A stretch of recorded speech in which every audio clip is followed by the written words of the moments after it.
Ready? Trial dictation start. संयुक्त राष्ट्र जनसंख्या कोष और Bharat international institute for population sciences ने गत इंडिया एजिंग रिपोर्ट 2023 जारी की। स्टॉप। इसके अनुसार 2022 में भारत में 60 वर्ष और इससे अधिक आयु के लोगों की संख्या 14.9 करोड़ थी, जो देश की कुल जनसंख्या का 10.5% थी। स्टॉप। अनुमान है कि 2050 तक बुजुर्गों की संख्या दोगुनी होकर 34.7 करोड़ हो जाएगी, जो देश की कुल जनसंख्या की 20.8% होगी।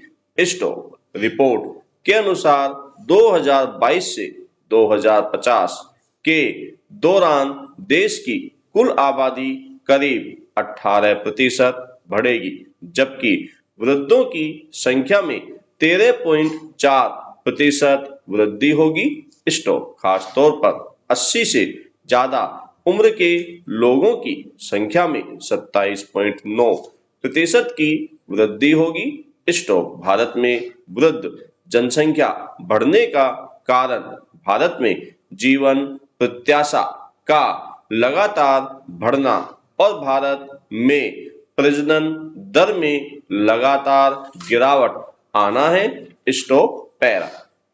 देखा जाए तो बुजुर्गों के पास जीवन का लंबा अनुभव और ज्ञान होता है। स्टॉप। वे युवाओं को मार्गदर्शन और सलाह प्रदान कर सकते हैं। स्टॉप। बुजुर्गों के पास अपने समाज और संस्कृति के बारे में गहरा ज्ञान होता है।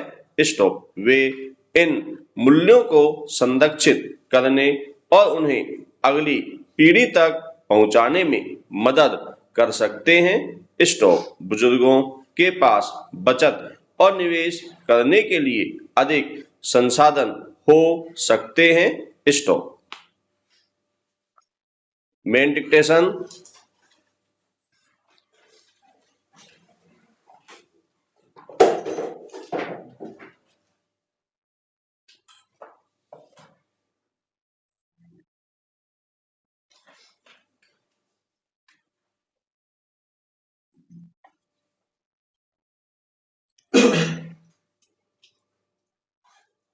स्टार्ट।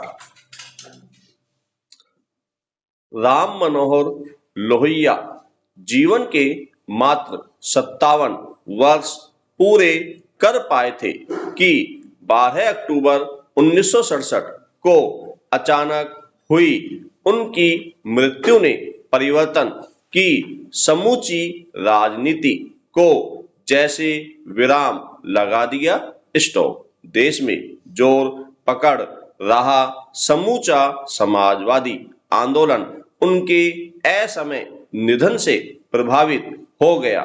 स्टॉप। राम मनोहर लोहिया ने देश के सामाजिक राजनीतिक परिदृश्य पर एक अमिट छाप छोड़ी है। स्टॉप। जाति व्यवस्था और लगातार विकसित हो रही राजनीतिक गतिशीलता के साथ भारत के जटिल संबंधों के संदर्भ में एक बहुमुखी विचारक लोहिया के मुद्दे आज भी गूंजते हैं। स्टॉप। एक जाति विहीन न्यायपूर्ण समाज के लिए लोहिया का दृष्टिकोण और उनके विचार भले 70 साल पुराने हों, पर मूल विचार के संदर्भ में आज भी जीवन और प्रासंगिक है। स्टॉप। लोहिया जातियों को मिटाकर वर्ग में बदलना और देश में अहिंसक समाजवादी वर्ग और वर्ण क्रांति लाना चाहते थे।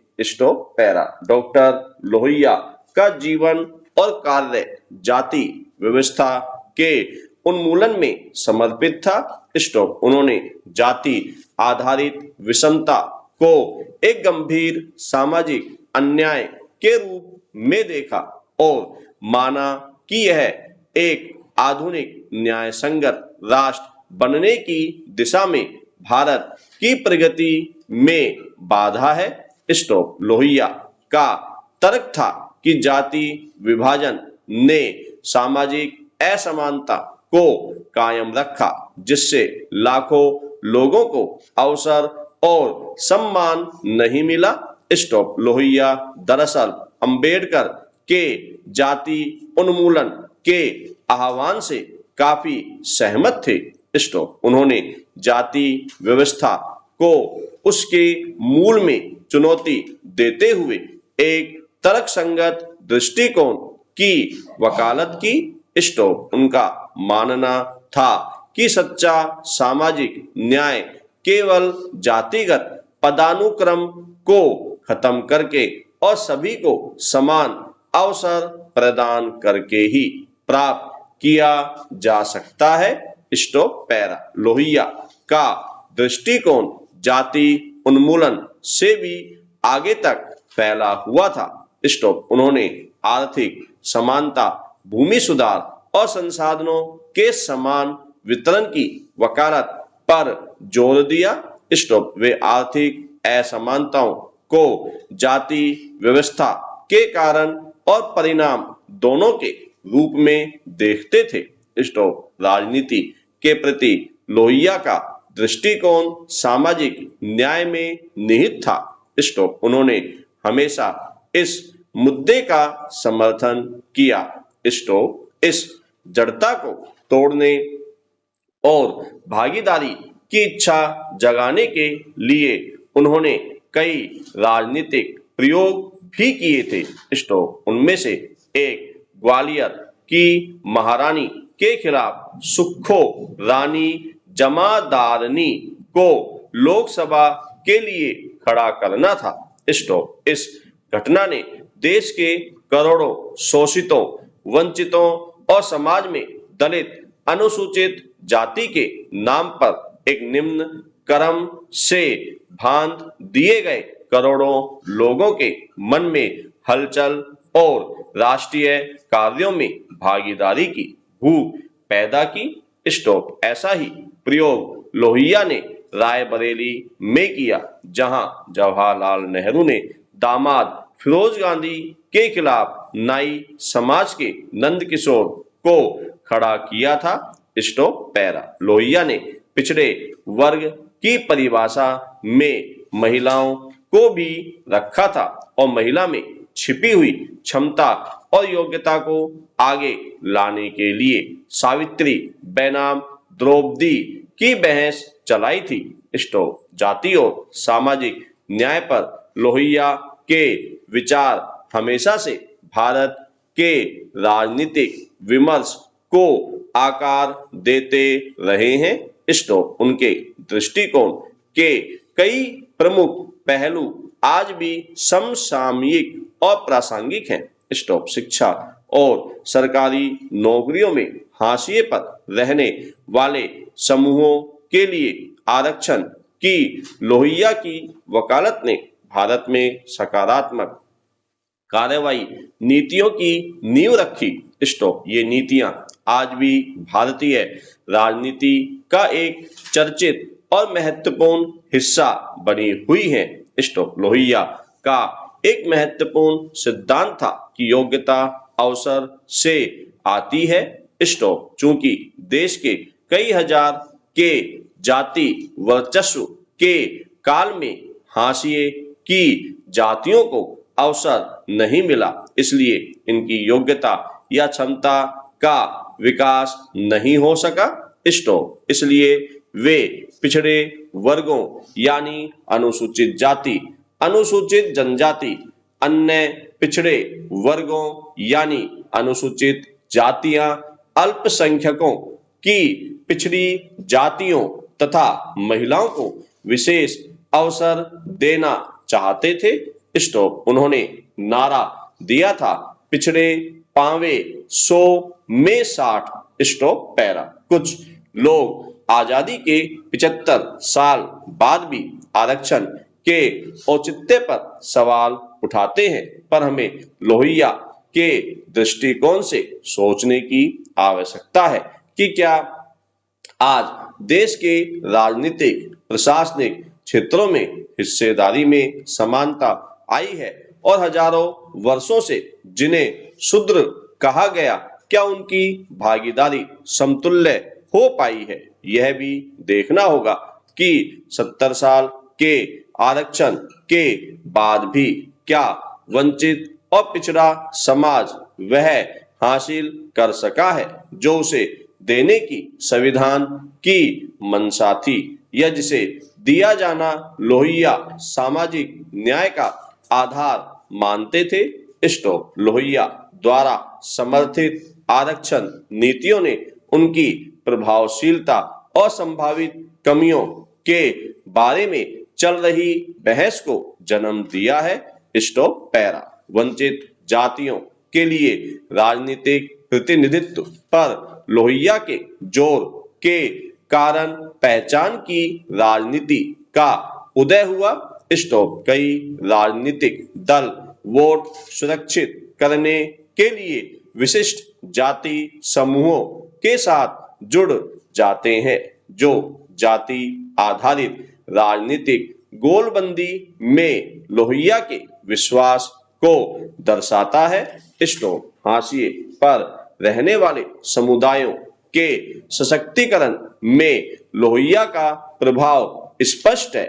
स्टॉप। विभिन्न जाति आधारित आंदोलन जैसे दलित आंदोलन और ओबीसी अन्य पिछड़ा वर्ग लामबंदी उनके विचारों से प्रेरणा लेते हैं।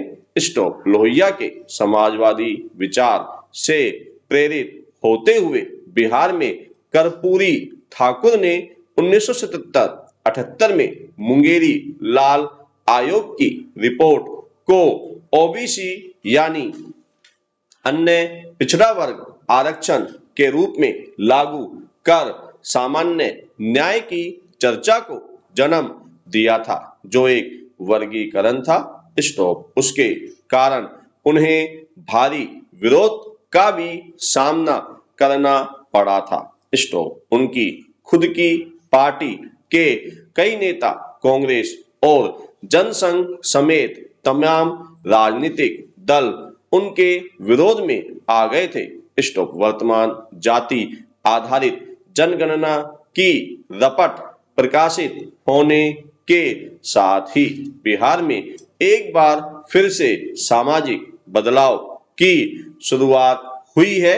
स्टॉप। ऐसी ही मांग अब अलग वर्गों और राज्यों से की जाने लगी है, जिससे एक नई सामाजिक चेतना का उदय हुआ था।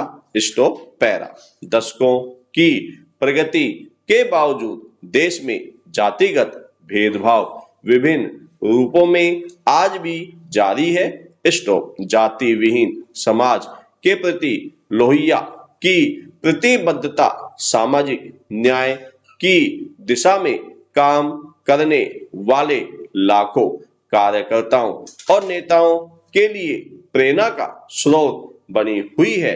स्टॉप। हालांकि लोहिया के दृष्टिकोण का स्थायी प्रभाव पड़ा है, लेकिन इसे चुनौतियों का भी सामना करना पड़ा है। स्टॉप। जातिगत विचारों का भी सामना करना पड़ा है। स्टॉप। जातिगत विचारों से प्रेरित पहचान आधारित राजनीति के कारण विभाजन का डर लगा रहता है, जो सामाजिक एकजुटता में बाधा डाल सकती है। स्टॉप। राजनीतिक दल चुनावी लाभ के लिए जातिगत पहचान का लाभ उठाते हैं। स्टॉप।